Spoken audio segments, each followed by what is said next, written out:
Today, I'm excited to have Irene and Jimmy Rollins joining me. It's good to see you guys.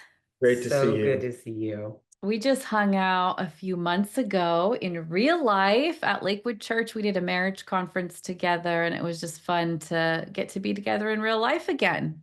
Come on now. Absolutely. Your talk was absolutely insane. Like Irene was like, you need to listen to her. So I kept thinking him in the I'm whole, listening. message. You guys are always so encouraging. I need to hang out with you more often. You make me feel so much better when I walk away from a conversation. So thank you for that. You're Absolutely. welcome. So you are part of our couples therapy conversation, and I know that you're comfortable talking about your marriage and your story and your journey because it's a part of your ministry of two equals one. And before we dive into your story as a couple, why don't you tell us a little bit about your ministry, what you do, and how you help marriages in this season of life? Well, I think, first of all, thank you. It's our honor to be on the couples therapy because we are a couple who needs therapy. Um, Mhm. and so we're just honored and thanks for being a great friend and all of the things. I think what we're trying to like figure out right now, like our ministry is multifaceted. We would be called maybe marriage educators or marriage coaches. We travel and speak on marriage. We travel and speak in various churches around the country. We're on a few speaking teams, but our heart and our passion really is to help couples figure out their marriage equation. That whole idea of two becoming one. How can two completely different, crazy people equal a committed, long-lasting marriage? And we're doing in that through content, social media content, through coaching. We have a subscription-based coaching network, and then we do soulscapes where we have couples come to a location, pretty much like a vacation destination, and we spend 3 days on building community and really giving them and equipping them with the tools and the foundations to have a marriage made one. That's amazing. And this was all birthed out of your own journey of becoming one and, the kicking and screaming and difficulties of becoming one. I know your story and I love it, but why don't you give us just for those who don't know who Jimmy and Irene Rollins is and what your story is, can you just give us a little bit of a summary of some of the things you've walked through in order to have this passion for marriage today? Sure. We've been married 25 years, 25 years. and we like to say it's been the best 9 years ever. Because 9 years ago, we were at our worst. Yeah. And that crisis point, that rock bottom moment, is what God used to birth really this place of health that we're at today. And So let me get this straight. uh, 14 years were bad. yes, Yes. Okay. unknowingly, a lot of it, Yeah. like Unknowingly, Yeah. like, you know Yeah. what, function like was our normal. dysfunction, like when you're so in the depths of dysfunction, you think it's functional. Yeah. Right. And I just wanted to just highlight that because I know there's a lot of people listening who are like, "Oh, we've been married for this long." And you don't always realize how dysfunctional it can be, like you said, because it's what's familiar. So 14 years and Yeah. then rock bottom comes. Um, so tell us a little bit about that. So in that 14 years, we had a whirlwind romance, met on the job. We were both IT technical recruiters, went out on our first day after knowing each other for 3 weeks. A month and a half later, we were engaged Don't and do married that. 6 months later. So Whoa. 9 month journey from the moment we met till we were on, going down the altar. And, we spent the next for what, 13 years popping out babies No, in you full-time you popped ministry. out babies. Oh yes, I Yeah, popped not out me. babies, yes. And we were part of his parents' ministry. We were serving them. We left the corporate arena for full-time So ministry. so can I clarify? You Mhm. were Christians in those 14 years, right? Yes. Okay, Yeah, we're not talking about like heathens that got saved. We're no. talking Christians in ministry Yeah. because this is what people are afraid to admit. It's like, oh yeah, we're Christians, we love God, we should be good at relationships, but that's not what's actually going on behind the scenes in so many cases. People just don't know that it's okay to talk about it. And not only that, but that there's hope for healing. Yeah. Yeah. Back then we didn't talk about it at all, did we? No. Like we didn't at all. We thought we had to have it all together and keep the face. And we were doing more for God than we were being with God, with ourselves. We were emotionally illiterate. What else? I would just say that we had normalized our dysfunction. And so, not talking, not going on date nights, not, yelling, before a sermon, like going off on each other. And then in front of church people just acting like nothing happened. And that just became our normal. And so we were just abnormally, dysfunctional, but didn't know it. And so when we started, getting healthy, we're like, oh, we don't have to stay like this. Oh, we actually like each other. We actually want to have a conversation. I was full of resentment. There are tools to get through hard moments. Yeah. And I think that was like a big realization because I grew up in church. So, the altar call fixed everything, a prayer, everything. But I didn't realize that it wasn't a lack of faith to go to counseling. It wasn't a lack of faith to admit, the things that we needed to admit, the things that we had been comfortable covering up. Yeah, and I had not told him a lot about my past. So we'd been married that long, but I hadn't shared the depths of like some of my childhood trauma, sexual abuse, things like that. And it was starting to show up in our relationship with my lack of affection, my lack of ability to connect. And he wanted something from me that I couldn't give him. And I didn't know how to articulate that I couldn't give it to him or why, because I didn't understand it. All I knew was that I was not enough and I couldn't give him what he needed. That's when alcohol crept into the picture, started medicating with alcohol. Now, I was 32 years old. I hadn't drank since I was a 21-year-old and abused it since I was 10 years old. So didn't know that I was picking it back up where I left off. So just thinking I was having a glass of wine with dinner, not so for someone who's abused it. Yeah. And had trauma. I was actually a little alcoholic. So over a 6-year period of time, being in ministry, mom, married, 1 glass of wine on vacation, went to a blackout drunk. So that became what we fought about. And the thing he wanted most, that connection, was the thing that alcohol, it just made it worse. And so I think that while she was intoxicated with alcohol, I was intoxicated with anger and the things that I was actually driving the person away, not creating a safe place, not being, the husband that God had called me to care for, her humanity, because I didn't know. I literally was preaching a gospel that I hadn't completely yet received, like from the area of forgiveness. So how could I give her forgiveness if I never really received it for myself because of my family dysfunction and the way I was raised and all of the things? And so it was a perfect storm. And through all of that, we have become imperfectly perfect. Like we're not perfect, but we have now embraced those things that, our history, and embraced, our past, and asking God to reveal his greater purpose through it. Yeah. 9 years sober now. Come on. Yeah, it's amazing. I actually did a little bit of a deeper dive with you, Irene, on one of the episodes, and just kind of sharing your personal story of addiction in ministry and how you got out of that. A question pops into my mind, even as I'm hearing your stories. I know, Irene, you went to treatment for a while. Jimmy, have you ever been in therapy just individually? Yes. Okay, Yes. so let me ask you this.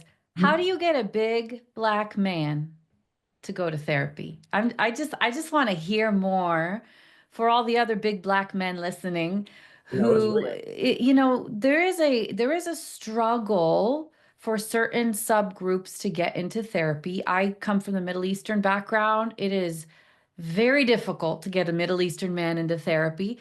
And so I just kind of want to hear your encouragement to the men out there who find themselves in a subgroup where counseling and therapy is not the norm. Yeah. Well, that you're very correct. Like that is culturally in the African American community, it's, there's not a lot of good models, if you will, of men who are seeking help for deep emotional needs, and men that are seeking help for trauma, let alone admitting what you've been through, and I'll just never, forget like just the day that I was just like, I have no tools. I literally have no tools. I don't know how to fix my marriage. I don't know how to fix my heart. I don't know how to lose weight. I don't know how to not stop, how to stop visiting porn. I don't know how. And I remember getting to the place was we grew up and my dad was never a Mr. Fix It. All he had was a butter knife. And, he would use that butter knife for screwdrivers, putting peanut butter on sandwiches and fixing things and cutting things. And I remember he had one tool and I felt like that I had zero tools, Yeah. right? And the yelling butter knife didn't work anymore. The anger butter knife didn't work anymore. And so when I ran out of tools, I was like, I need help. And so I came to the end of me and decided this: if I wasn't going to have a model, I was going to be one for my son. And so it was more about, honestly, being something for my son that necessarily wasn't modeled to me. Yeah. Was that after Irene went into treatment? Did her journey kind of start motivating your journey? Well, I'll say this way: yes and no. And I say it, why that? Because when she was in treatment, I was like, if she's going to stay crazy, I'm not, because I'm going to get remarried. So my idea was, I'm going to try to be the best version of myself for my next wife. If I'm honest, that was the beginning of my counseling journey. And my Because counsel, you didn't know how her journey was going to end up. no, I didn't. She was in 2,000 miles away in Wickenburg, Arizona, and we're in Annapolis, Maryland. And I'm like, our marriage is over. And my counselor wore me out in that room. And she said, how are you going to invite people to your altar call that you don't even know? And you won't even pray for your wife at hers. And I was just like, ooh, that hurt, but it was real. And I was like, help me. Because I wanted my marriage to work. I was more afraid of that I didn't have what it took to keep a healthy marriage. Yeah. Okay, so now that you're out of that season of life and you've both done the work and you're in a healthier season now, as we all know, we don't arrive. There's new things that come up and deeper levels of healing that get exposed. It's like an archaeological dig. It's like, oh, there's more here, There's more here that God wants us to dig up and deal with. I'm curious in this stage, now that you're both have been on your own journey of healing and you're on a little more stable when it comes to marriage, what has been the work of the present? It's great. I would say the work of the present is more, it's still the same tool, just different season or different stressors that are in our hands. And so when we were, initially, I was fresh out of rehab, we were newly dealing with trauma, newly dealing with new ways of communicating, teaching our family how to communicate in a healthy way. Now we're still using those same tools, except we moved states. We moved into a new house. I'm dealing with a chronic illness that is debilitating at times that God is healing me of, but it's a daily battle. And it's really was the catalyst of us moving. And I haven't been able to be present emotionally, physically to my family or in my marriage to even help alleviate the stress of the season. So navigating this has been really, we've been faced with in sickness and in health, that challenge. Yeah. What do you want to add to that? Yeah, I would say, realizing that you have to draw in this season of, it's just hard. It's hard. We do ministry together. We are business partners together. We wake up every day together. We're in each other's space, 24/7. And Irene ran the business part of our ministry. And so some of it is just the stressor of me having to do things that I'm not gifted to do. Even with the kids, we have adult children now. And I feel like that their needs are greater now than they were in their terrible twos, right? Yeah. And it's kind of like, how do I do this? I've had to have conversations with my daughters that Irene would typically have had. I've had to have conversations with my son that Irene typically would have had. I'm doing finances and stuff that Irene typically would do. And so what's been difficult is trying not to resent something she can't change. And so she doesn't want to have Lyme disease. She doesn't want to wake up and be debilitated. She doesn't want to have to go Yeah. 8 hours a day to care for herself. And so how selfish would I be to not serve her in this season? I'm glad God, healed our marriage, right? Because I think that the way that I serve her in this season is the oil to that. And it's easy to say.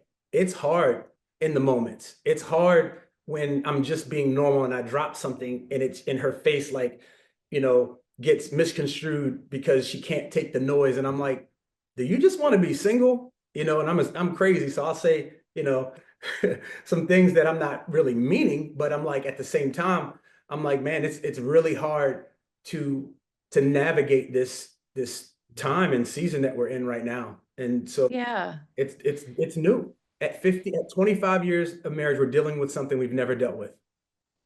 When you walk through different seasons of marriage, you look back and there's definitely seasons of heavier stress. There's Yeah. definitely seasons where the cloud of stress is just thicker. And Mhm. I would imagine you were in one of those seasons for quite a while when you hit your breaking point Yeah. because alcohol was sort of that stress relief. Mhm. And I think what makes it hard about going through another stressful season when you're at a healthy place is that the unhealthy coping mechanisms are off the table. Yeah. I mean, technically, they're always on the table, but you know what I mean? It's like you choose not to default to porn. You choose not to default to alcohol. You choose not to default to numbing devices because you want to be healthy. But that doesn't mean that the stress goes away. Like there are seasons of thick stress in marriage, and you're in one of those seasons. And now it's like, okay, how do we navigate this and stay healthy? Because Yeah. it's not the stress that makes you unhealthy, but it sure has the ability to push you down into unhealthy territory. So, what are you finding right now is the main conflict pattern that comes up between the two of you in moments of thick stress? I would say defensiveness, like that's the way it manifests. Because if we're not like on our P's and Q's with emotional awareness and emotional health, right? You're suddenly find like when my flesh is taking over because and my guard is down and I'm not thinking straight, it's like I'm taking his facial expressions wrong. That's going back for me into old patterns Mhm. where I walked on eggshells in my childhood. So I'm looking at his facial expressions for like, what's the temperature? How are we going to be? Is it okay? If Mhm. Is Jimmy mad at me? Like the people pleasers coming back out. And I start to go into that, feeling guilty for being sick, feeling some like I can't control it, but feeling guilty to ask for what I need and what I want. I'm going back into codependency. Do you get what I'm Mhm. saying? So Mm-hmm. that's what it looks like for me. Yeah, I think for me, what you said, just being 100%, I call it butt naked honest, Mhm. is you know, there is no escape, right? Like typically a man who's stressed, it's like, okay, he needs to be intimate and have sex with his wife. There's That's very limited, right? Like all of the unhealthy options are Not are available. not on the Not table, on the table. right? So what can be on the table, and this is what I fell into before, is ministry. Like, let's go preach somewhere. Let's go feel accepted. Like, let's go hang with friends. And that became intoxicating back in 9 years ago, where that was the Right. only place I felt like I was winning. And so now I'm home and I'm fighting not a glass of alcohol because I can pinpoint alcohol and say, if you just stop doing this, then we're good. But she can't stop this Chronic illness. chronic illness. And so it's been very hard. And I think, Deborah, the hard part for me is the nuance of who do I talk to about it? Because it's like, I don't want her to feel bad with something she can't change, but there's still a need for soul connection. There's still a need for intimacy. There's still a need for conversation, and it's very limited. And so I don't have answers. All I've been doing is praying every day that God give me the grace to make it through the day. Yeah. And the answers is right now is just open, honest communication with my wife. And last night we had a talk. She just listened. Yeah.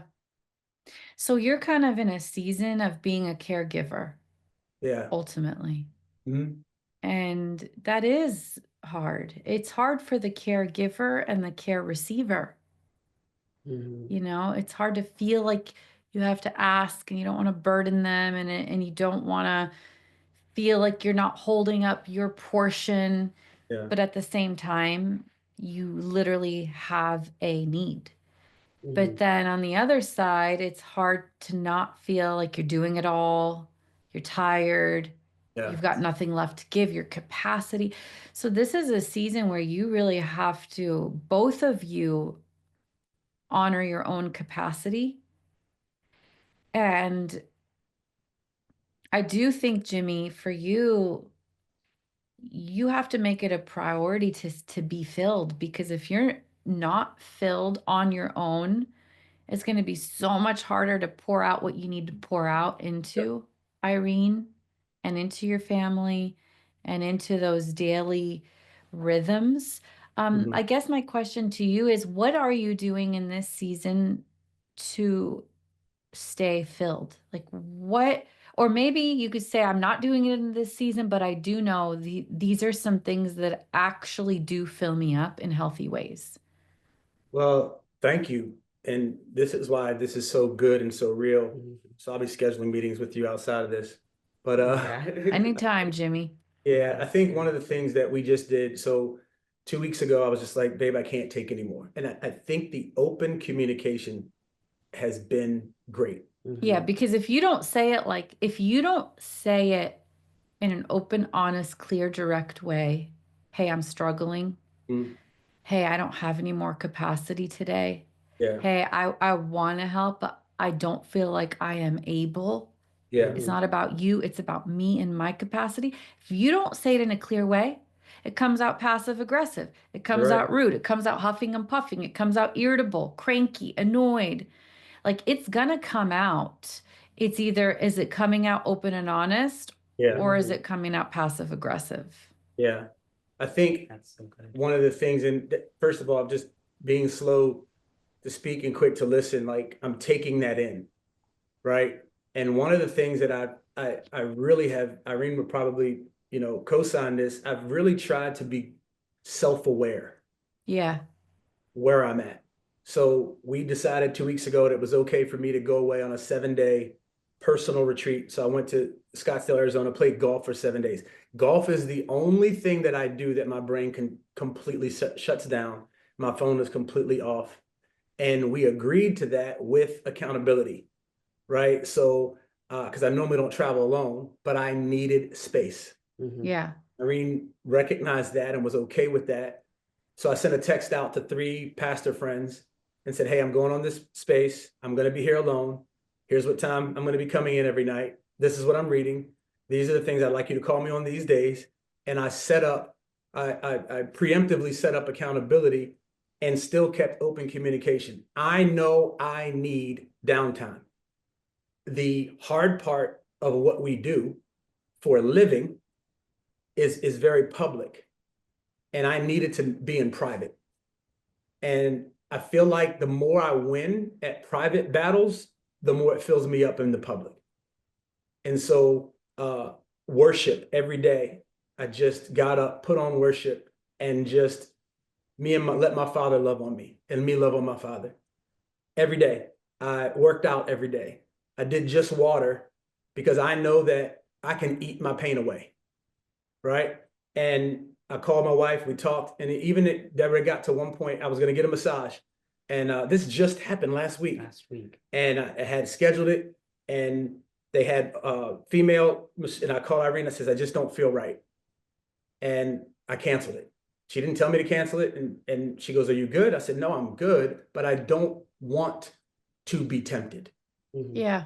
And I don't want to be in a situation where I could fail. And what I'm trying to do in this season is set my life up to be blameless. And so what I'm trying to do is stay accountable, be transparent, be vulnerable, and stay in God's space. Yeah. You came back full, and you Yeah. had friends fly out and play golf with them. Like, he met strangers and played golf with them. Yeah. Like, he totally got filled and refueled. And I knew if I did not do that, get him out the door to go do that, we were looking at a life and death situation. I saw him, like, his midsections was bloated. Like, that's cortisol, like the stress of the year. Was observing moodiness, and, he just huffing and puffing, everything you described earlier, everything that your book Soul Care talks about burnout. Like, he was at the end, and we've been here. I'm like, Yeah. you got to stop this now. Right. And I don't think it's fixed. I think Well, it's not. Here's how I know it's not fixed. 7 days doesn't fix it, but it does reveal to you the need, right? It's like, whoa, you want to be at a point where there isn't a 7 days because it's built into your routine every day. Yeah. And when you're in a season of high output, you need to be intentional about high input. There's no other way. There is no other way. It's great. To give to the level that you're required to give in this season without setting yourself up to receive to that level and then some. And it's like, where people struggle is like, oh, it feels selfish. Where am I going to find the time? I see it as, this is not a luxury. This is a necessity. 100%. If you actually want to get through this season of high output in a healthy way, you have to set your life up for that daily balance, or you're going to go bankrupt. Yeah. And 7 days doesn't fix it. It just reveals, oh my gosh, that tank was empty. Yeah. I was like fumes. I was running on fumes. And you can't just run on fumes for 11 months and then do a 7-day quick fix. Like, it really has to start being a part of your rhythm. And I don't necessarily think that means you've got to golf weekly. It's not golfing. It's what golfing is causing you to do, which is turn off, which is take in, which is set boundaries. Like, golf is really representative of all of these things that your soul actually needs in the day-to-day. That separation, that being able to turn off, that isolation where your nervous system is like, I just need to recuperate and have some time alone in nature. Like, golf represents so many healthy things: boundaries, solitude.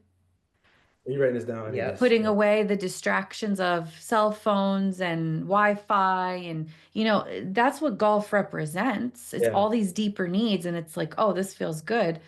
But how can you start to map that out in your daily and weekly routine so that you're getting those glimpses of refreshment and isolation? I call it solitude, not necessarily isolation, but your nervous system needs it, even if you're an extrovert. And it's how you keep your nervous system at baseline, how you keep it balanced, how you keep it, recalibrated and healthy. And I think, first of all, thank you. And I'm going to do my best to incorporate that, like, right away. And that was some of the things that I told Irene I was going to commit to. I think even exercise. So I lost a bunch of weight last year, and I gained a little bit back since 12 pounds? 12 pounds since August. And I lost 6 when I was away. And I didn't work out a ton. I just rested. And it's crazy to me how this is scheduled for now because I need this. Right. And it's This time with you like, is, yeah, this for is, sure.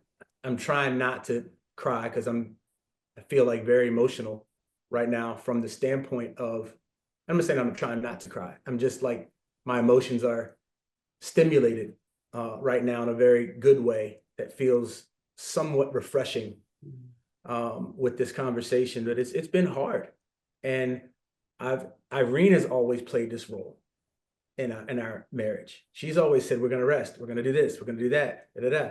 And I'm like, I can't. And I think the way if I'm honest with you, what I'm trying to figure out is, I know that the 7 days needs to be longer, even with the weekly thing. Um, and I'm just trying to figure out how we do that with what she needs, what our finances need, what our family needs, because I felt burned out. Let me tell you this, Jimmy. If I ever get to a point where I am like, I cannot wait for that vacation to start, Uh, I know I'm not at a good place. yeah, That is my first sign. Wait, I don't ever want to get to a place where I need the weekend. I mm, need Christmas break. I need that vacation because I want to live my life balanced so that the weekend is a bonus. Great. yeah, This is awesome. That vacation is a bonus, but I'm living at a pace where I'm not burnt out. Even if that vacation gets canceled, I'm not going to die. I'll be fine because my pace is healthy. My yeah, output and my input are balanced. And whenever you start to feel like something's off, that's when you really need to recalibrate and figure out what does that look like, especially in seasons of high stress. Do you feel guilty about taking a break? Like, what do you think is your personal barrier? Like, finance. why does it take to that point for you to be like, yeah, maybe I do need a 7 day getaway? Like, why does it take I think so long? I think I know I've needed it. Eh, He's just with normally good at just taking breaks. what was going on in our lives Mhm. over the last 8 months required all of me. Like, Irene is sick, and we have a family emergency with a very close family member that I had to go be in the hospital with for 14 days, but still run ministry and still run business, right? Still travel and speak because I'm the only income earner right now. And I'll be honest with you, this is not an excuse. These are also consequences for bad financial decisions in the past, right? Like, I'm well aware of why. All right. And now I'm trying to figure out the how, even with the consequences of why. Right. Yeah. How do I Yeah. take 6 months when there's a certain number that has to happen every month? There's certain, we have family here that she can take care of her. So I felt good going away the 7 days, and I think that, if I'm honest with you, it was a lot easier when I was a pastor. It was a lot easier because they, I had a very committed, loving group around me that ensured that that happened when Right. finances was an issue. And so it's real. So Yeah. What I'm hearing you say is there was a season when the church kept you in balance, and there was a season when Irene kept you in balance. yeah, And now the sole responsibility of keeping balance is kind of falls on you, yeah. And which isn't so, a bad thing. I mean, that's like yeah, that's when it gets real. Mhm. yeah. So if I could hit, if you had a reset button that I could hit, that I could take off, or I know what I need. It's figuring out how to get there. Yeah. Yeah. And I think we start with these microscopic daily decisions. Mhm. Agreed. How do I stay filled today with the work that I have to do? What boundaries can I set? What responsibilities are not mine to own? Mhm. Where do I say no? who can I let down today? Yeah, right. Mhm. That's so good. Meaning, like, that's a boundary. And I say it like that to make it sound harsher than it is, but it's like, who is not my responsibility today? Right. Knowing what's mine to own also means I know what's not mine to own. So good. Mhm. And those are the things that start to make a difference in our day-to-day life with deadlines, with requests, with needs, Yeah. like the prioritizing it and knowing that I'm going to intentionally push some things off so that I can refill, refresh, breathe, soul care. So because I'm in a season of high pouring out. Yeah. So I have to be ruthless about this because I need it. Otherwise, like I said, it starts to come out in other ways. Yeah. It's real. It's Yep. real. And Irene, what do you think? I mean, you're feeling, you said you feel defensive, but I think what you're saying is like you're extra sensitive to how he's feeling with regards to how you're feeling and can I ask? Should I not ask? Did I Mhm. ask too much? Like, and then maybe even misinterpreting or reading into it when he hasn't actually said anything. Like, I can see the tension yeah, of what's the build up, with where you guys are at right now. Do you feel like it's beneficial when he just directly, open, honest says, I just don't have it in me right now? 100%. I welcome it. I told him last night, I told him 2 weeks ago when we had some good talks, like, babe, I need you. I'm at the point where I can hear it now. There was a point I couldn't Yeah. take it, couldn't take anything. I had no capacity, but I communicated that, pat on the back to myself for actually communicating my limitations. And now I am open to it and I'm welcoming him sharing it, even though I don't have a solution, even though I can't fix it. Sometimes I repeat back and mirror back to him what he's saying. Sometimes I don't. I just listen completely. But I end the conversation with, hey, babe, do you feel heard? Do you feel like She crushed better? that last night because we just had this talk last night. Yeah, because sometimes you can't always mirror everything. That's one of our tools. Like he just needs the silence of me listening. You know what I mean? And it's just been, that has been beneficial. And I visibly see his countenance change. So it's like my way of giving back right now. Being a listener without giving solutions. And for me, I'm everything you're saying and has been really is paralleling a lot of the stuff I'm working with my therapist, because the battle that I'm in physically has an emotional connection as well. Like Lyme disease is like 98% psychiatric, they say. Some studies say, and I knew that if I did not get into counseling and deal with some of the emotional side of this, I was going to lose it on him. And like a lot of people statistically who have Lyme disease end up divorced because they don't understand how their emotions are like not in control and because of the disease. And so I've really been working hard at that. And I think, would you say that me being in therapy every other week, I'm consistent with it, sometimes more. Yeah. I couldn't be here today and on a podcast with you if I wasn't in therapy right now. Yeah. Even what I've tried to do is pastor my face and just try to posture myself in a position that says, hey, have you talked to your counselor? Right. And what I'm saying with that is, hey, you're being mean. You're short. You're yelling at the dogs and the kids all the time. And we get it, but we still have to live here.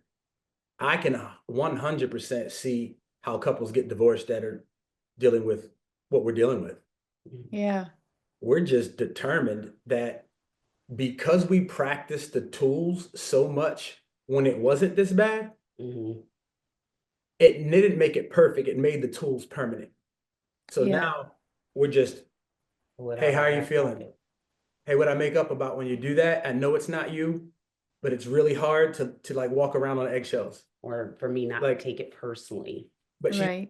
I'll be very, very honest, like she's crushed this so far. And it's like she's doing, there's nothing that I can say. She's giving me what she can when she can, and the kids. Right. Right. and I'll savor that little bit, you know, It's a once you full-time can. job getting healthy. Yeah, it really is. It I'm really is when you're sick and dealing with chronic illness. I'm doing the protocols to get healthy. So yeah, I'm doing my best with what I have, and I think that where the win for me is communicating what I need when I need it, communicating that hey, can you stop asking me how I'm doing and ask me what is doing better today? Like I can't always explain, it's because it's in the moment. Yeah. Since we've been on this podcast, I right now I feel good again, but I didn't feel good 3 minutes ago, and like 10 minutes prior to that. So it's like it's so up and down. I can't communicate it over and over. Yeah. This is not going to be my identity. This is just a season. So Yeah. I don't know. I just feel like this, like the intentionality for me in putting myself first has been the greatest win. This has been my battle, but Miss Codependent, born, I feel like I was Right. codependent, right? Right. Like always put everybody else before me. This has been the greatest challenge of being chronically ill. I literally have to only take care of myself. What? It's like the complete opposite of my nature. So if I don't take care of myself, this is the God lesson I'm learning right now, then I'm not going to be able to have anything to engage the Lord or my family with. Right. Have to take care of myself. You know, I had an interesting thought as I'm hearing you both and the season that you're in and even your ministry. And I say this with all respect and love for the two of you. I actually feel like you're in, ironically, a season that I want you to remember that two is still two. Okay. And here's what I mean by that. Yep. What I mean by that is that you're two individuals with two different capacities and two different responsibilities to fill your own tank. Two are still two. Yeah. And each of you in this season, in order to really get through it, have to take first and foremost responsibility of staying filled. Otherwise, you are worthless to Yeah. everybody around you. Good. You're So, mean to everybody around you. You're yep. irritable to everyone around you. You're short. You know, and so you have to really take ownership of your own fullness. And not only that, when you see the other person empty, remember that they are responsible for their own filling. Not that you can't help them. Of course, you're going to help and serve, but the responsibility to get filled Yeah. is our own. Yeah. It's God's journey with each of us to help us get to that place. And as Irene focuses on her filling and you focus on yours, you're going to eventually have some overflow. It's going to start splashing on Great. into your marriage rather than just feeling like it's this constant goes from me to her, then back from her to me. And there's not much extra. So maybe 2025 is actually just the season of two being two and realizing you need that double It's great. portion of filling. And for each one of you to take that really seriously this year. I'm not advocating for selfishness, but I Yeah. am advocating for personal ownership and responsibility. It's great. If I'm not feeling good, it's on me. I need to do something differently. If I'm feeling stressed, it's on me. I need to do something differently. If I'm feeling underappreciated, it's on me. I need to do something differently. If I'm feeling my needs aren't being met, it's on me. I need to. What can I do differently? Great.